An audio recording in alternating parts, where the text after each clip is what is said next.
తాడేపల్లిలో వైసీపీ నేత కన్నబాబు మాట్లాడుతున్నారు. లైవ్లో చూద్దాం.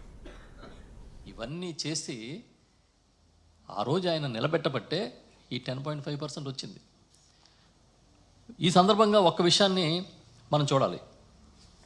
ప్రపంచవ్యాప్తంగా పడిపోయినప్పుడు కూడా మన రాష్ట్రంలో చాలా సమర్థంగా వ్యవస్థను నడిపించారనడానికి ఉదాహరణ ఏంటంటే జీడిపిలో, అంటే దేశ స్థూల ఉత్పత్తిలో మన రాష్ట్ర స్థూల ఉత్పత్తి షేర్ చూస్తే మీకు మనకే మనం చేసింది చాలా స్పష్టంగా కనిపిస్తుంది. ఇంచుమించుగా 4.47% నుంచి 4.83% పెరిగింది. ఇది జాతీయ స్థూల ఉత్పత్తి పెరుగుదల రేటు కన్నా ఎక్కువ. ఇది దీన్ని బట్టి మనకేమర్థమవుతుంది? ఈ రాష్ట్రంలో మెరుగైన ఫలితాలు నమోదైనని మనకు అర్థం అవ్వట్లేదా? మెరుగైన పురోగతి సాధించామని మనకు అర్థం కావట్లేదా? 2014-19 మధ్య 4.47% ఉంటే 19-24 మధ్య 4.83%. నేను చెప్పిన ప్రతికూల పరిస్థితుల్లో కూడా ఈ జీడిపిలో మన వాటా. అంటే అర్థం ఏంటి? అప్పటికన్నా మీ హయాంలో 5 ఏళ్ల కన్నా ఈ ప్రభుత్వ హయాంలో 5 ఏళ్ళు మెరుగైన ఫలితాలు వచ్చాయని. ఇంకా కొన్ని విషయాలు కేశవ్ గారు, ఆర్థిక మంత్రి వర్యులు పయ్యావుల కేశవ్ గారు ప్రస్తావించింది చూస్తే ఆయన అంటారు చాలా బాధపడిపోయారు ఆయన. అంటే ఎంత అంటే చిక్కీలు, పిల్లలకి పెట్టాల్సిన చిక్కీలు కూడా బకాయిలు పెడతారా అని ఆశ్చర్యపోయారు ఆయన. చిక్కీలకి బకాయిలు పెట్టారని బాధపడిపోతూ ఉన్నారు.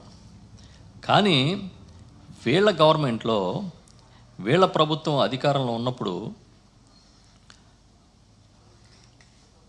పిల్లలకి సప్లై చేసే పాలుకి, గుడ్లకి 148.60 కోట్ల రూపాయలు పెండింగ్ పెడితే జగన్మోహన్ రెడ్డి గారు ముఖ్యమంత్రి అయిన వెంటనే తీర్చిన మాట అబద్ధమా? మీ డిపార్ట్మెంట్ లెక్కల్లో ఉంటాయి చూడండి.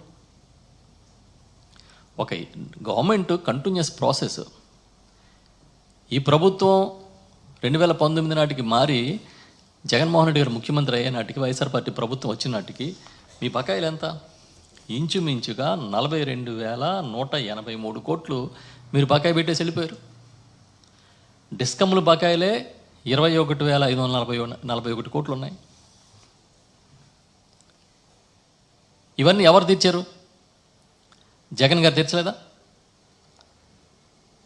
అంటే ఏదో పిల్లలకు కూడా బకాయిలు పెట్టేశారు, అతి కష్టం మీద మేము నడుపుతున్నాం అన్నట్టుగా మీరు చెప్పాలని ప్రయత్నం చేస్తున్నారు. కానీ మీరు గతంలో చూస్తే అసలు మీరు బకాయి పెట్టని రంగమే లేదు. అసలు సంక్షేమం మీద శ్రద్ధే లేదనే విషయం మీకు 2014-19 మధ్య మీ పరిపాలన చూస్తే ఎవరికైనా అర్థమవుతుంది. ఇంకా మా నాయకుడు జగన్మోహన్ రెడ్డి గారు ఏది ఆగినా పర్వాలేదు, సంక్షేమం ఆగకూడదనేది ఆయన ఒక బ్రాండ్గా తీసుకున్నారు. అందుకే మీకు కోవిడ్లో కూడా ఎంత కష్టమైన అమలు చేయగలిగారు. అసలు మధ్యాహ్న భోజన పథకం అనేది ఒక రివల్యూషన్ ఈ రాష్ట్రంలో. ఏ మెనూ పెట్టాలో స్వయంగా ముఖ్యమంత్రి చూశారు. పిల్లలకి ఏ రోజు ఏ భోజనం పెట్టాలో ఆయనే డిసైడ్ చేశారు. చివరికి రక్తహీనత ఉన్న పిల్లలు, ప్రత్యేకించి విద్యార్థినులు రక్తహీనత ఉంటుందని రాగి జావ కూడా అడిషనల్గా ఇచ్చిన ప్రభుత్వం ఏదైనా ఉంటే అది జగన్మోహన్ రెడ్డి గారి ప్రభుత్వం. మీరు మాత్రం ఏదో పిల్లల కోసం కూడా మేము శ్రద్ధ పెట్టలేనట్టుగా మాట్లాడుతూ ఉన్నారు. ఇది కరెక్ట్ కాదు. ఇది మీరు గొప్పలు చెప్పుకోండి. ఇంకో జగన్ గారు ఇవే చేశారు, మేము ఇంతకు మించి పిల్లలకి పెడతామని చెప్పండి. మేము చిక్కీలు పెట్టాం, మీరు ఎంతకన్నా గొప్ప పెడతానని చెప్పండి.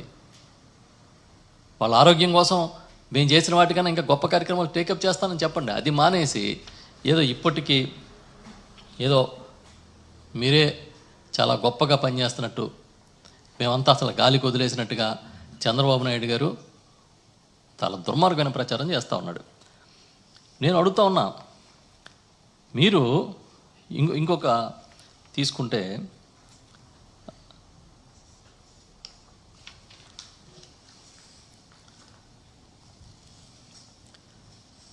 సెంట్రల్ గవర్నమెంట్ అంట ఆశ్చర్యపోయిందంట. వైఎస్ఆర్ పార్టీ గవర్నమెంట్ ఉన్నప్పుడు ఏంటి అప్పులు తెచ్చేయడం ఏంటి అని చెప్పి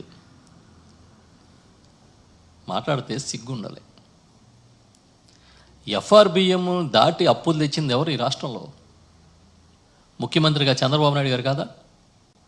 2014-19 మధ్య ఎఫ్ఆర్బిఎం లిమిట్స్ దాటి 17,000 కోట్ల రూపాయలు అప్పులు చేశారని కేంద్ర ప్రభుత్వం నిలదీయలేదా? వాటిని మళ్ళీ సర్దడం కోసం